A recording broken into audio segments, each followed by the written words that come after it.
But Yiddish is a wonderful language, and I would hear my grandfather say some very nasty things, never to a person, but if he got mad at something. His family liked to play cards. Now, my mother's family, as I say, was quiet and more intellectual and cultural, but my father's family enjoyed things like sports. My father took me to Fenway Park, to the old Boston Garden.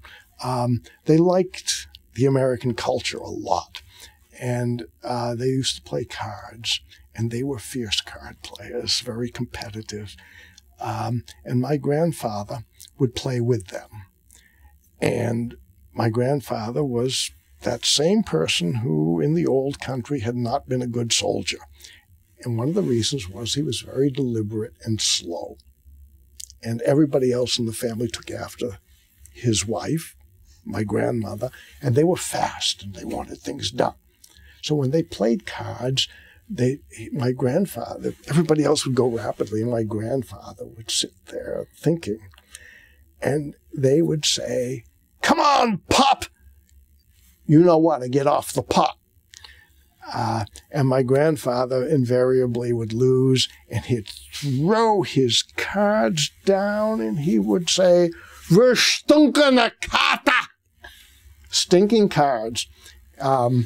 And he had some wonderful, wonderful things that must have been translated from the Yiddish.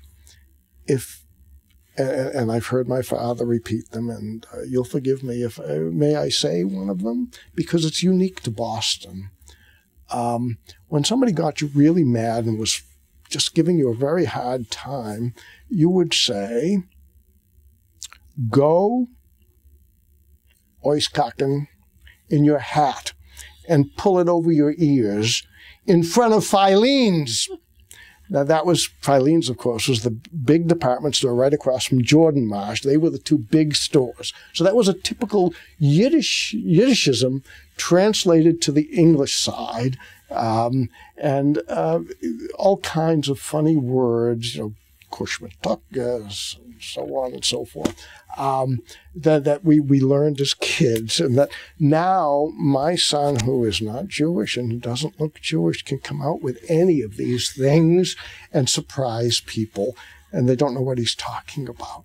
And it amuses me no end.